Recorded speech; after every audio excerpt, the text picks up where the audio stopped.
Hi guys, it's Wednesday after CTcon, after my vacation. I'm officially back to work as of 2 o'clock this afternoon, so yay, vacation is over.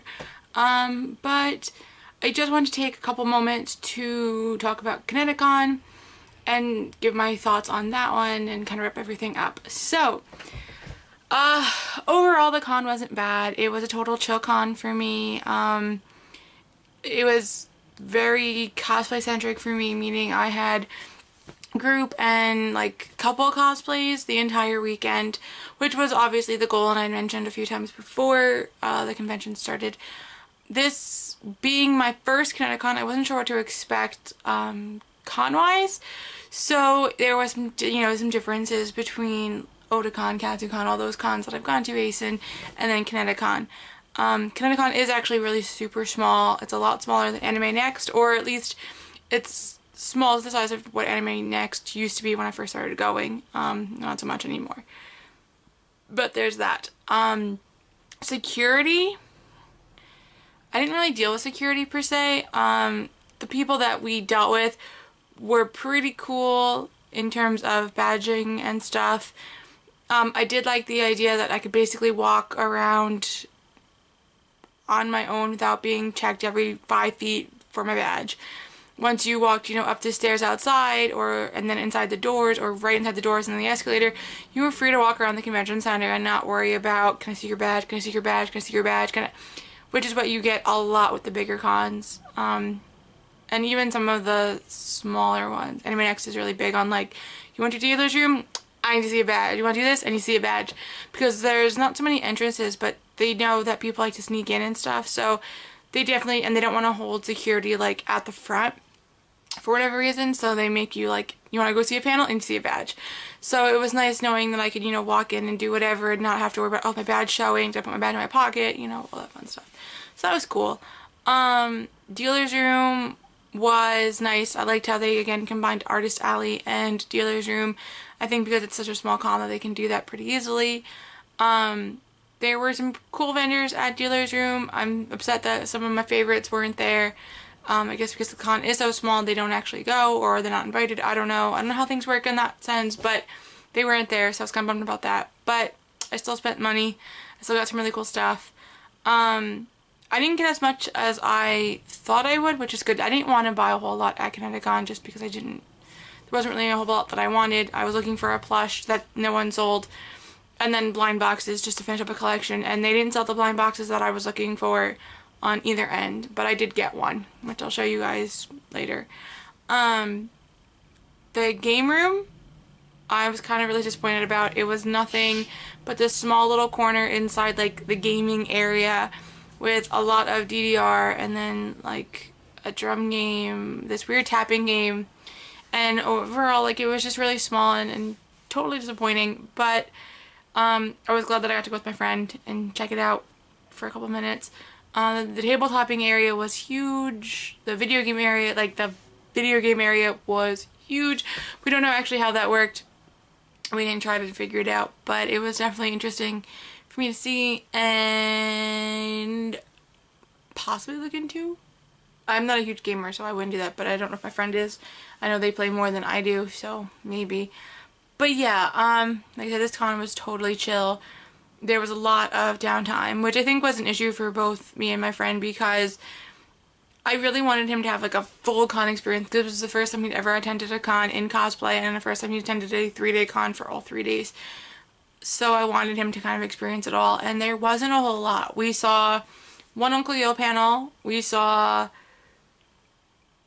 a Sentai panel, which we didn't even say through all of it, and then we saw the nostalgia filter panel, and we left an hour into that one because I was just really exhausted, and I was cool with letting him just sit there and listen to it. I just had to get coffee, but he decided to tag along too, so we left. But there weren't a lot of panels that we actually wanted to go to, so that was kind of a bummer. There were just, I think variety wise, it was a lot of the same stuff just repeating, or there just wasn't anything that we really cared for. It was a huge bummer about the autograph thing. I get it, but I don't. All the autographs were paid. Like, you had to pay in advance to go and get autographs. So that isn't typical. I mean, some conventions do it because they're bringing in these really high-end guests, and to cut down on a 4-hour wait time or whatever, it's basically pay to get that you're guaranteed a signature or a picture or whatever. And I could see why they would do it for this convention, again, to cut down on wait times, but at the same time it was kind of ridiculous. And I don't see why you would need every voice or every person that was attending as a guest to have a pay thing. But yeah, I'm not crazy about those policies. I get them a lot for Comic-Con. They do that, which again makes sense. Comic-Con is a sold out convention.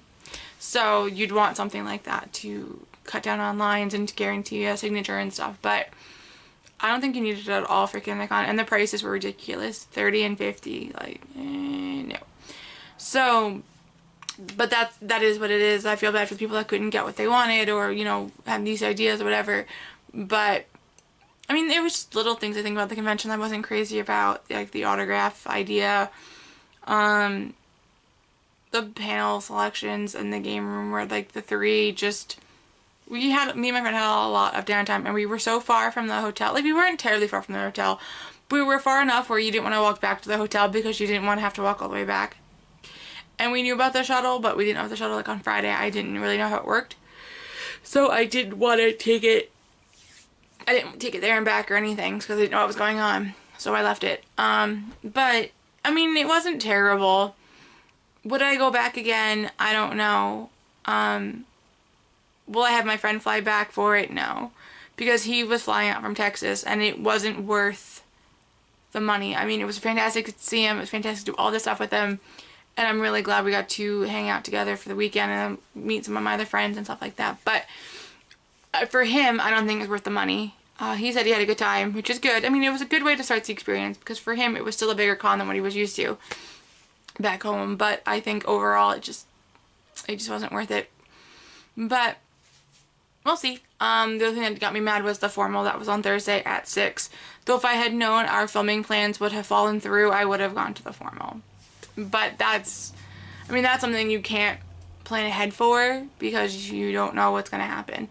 But yeah, so overall though, the weekend was great. We got photos on Friday taken for Eric and Alan, which I can't wait to get back. Hopefully in about 3 weeks we'll have those. Saturday we did Oron, and we didn't do a professional shoot, which is fine. We found pictures. We're finding pictures of us as a group online, which is fine as well for me. And then Sunday we did Hive Swap, and we got professional photos on that. And I got a teaser photo, which I'll show you guys. It looks cute. The whole shoot was a lot of fun. It was a nice change compared to the Eric and Alan ones where we were doing angst, more angst, and more angst. And then on Sunday it was this fun brother, sister, love, hug each other, chase each other type of thing. So it was a fun, quirky little shoot that I can't wait to see the photos on any of them, but that one especially. So yeah, that pretty much sums up the convention. The drive home was an experience. I drove home, because it was my car, obviously, on Sunday, and we had no traffic going down to New Haven. We met my cousin and my mom for lunch, pick her up, and then when we got back, there was traffic on I-95 basically most of the way home. I didn't get out of like a trafficy area until the GWB, and then after that my GPS started acting up. We hit the GWB and it tells me take the upper level. So okay, I've never been on the GWB, so I didn't know, like when we came in we took the lower level and then it told me to take the upper level, but I don't know, like I didn't know if there was a difference. Well, if I take this level I take that level, whatever. So I wasn't sure, and I was trying to follow my GPS, and so it tells me to take the upper level, but it showed me the lower level sign, but it says upper level. And of course I don't realize that it's showing me like the lower level lanes with the writing of upper level. Like it shows you, I have the lane assistance, so it tells you, me in these lanes. So I was in the lanes that I thought I needed to be in, because it was upper level, but really it was pointing me to the lower level, but it was showing me a sign for the upper level. It was a big jumbled mess. And then midway under in the tunnel, my GPS signal gets all scattered. It moves me, tells me I'm in, I guess, the Bronx or something. I don't even know where I was. And I had to turn onto 117th Street, and instead of going this way, now it was going this way, and it was just a big mess. And I'm like, I'm still in the tunnel, so obviously I know I'm not listening to the GPS. We got out of the tunnel, we got out of the bridge, off the bridge, and then it was telling me I was on the turnpike, but I had to get on the turnpike, and I had to get off at exit 63 for Ridgefield, which is nowhere near my house and nowhere near any actual exits that I needed. So I had to like pull over, try to figure out my GPS, and I have never screwed up my GPS so much. I felt so bad for my friend because I was livid. I was so livid because it was screwed me up, and then it was telling me all this other way, and I'm like, I don't know what I'm doing. And my navigator next to me was like, well, I don't really know what exit you would need to get off this way, but you could go this way and then go that way. And all I wanted was the parkway. And luckily, finally, once the GPS had like sorted itself out, like as I was skipping the exits that I knew I didn't need, it finally organized itself to tell me like how to get on the parkway. So that helped. But again, I don't know what it was doing. It was a disaster. But going up was fine. Like, we didn't have any issue going up. It hit the bridge, no problem. And I was, again, on the lower level for that one, and I don't know what it did. I don't know what it did. So yeah, that was my ConnectiCon experience. Did you guys go to any convention this past weekend? I know Anime Midwest was in Chicago the same weekend as ConnectiCon, so did you guys go to that one? Did you guys do anything this weekend? Let me know what your con experience was, what your cosplays were, so forth and so on, and I will see you guys next week. Till later.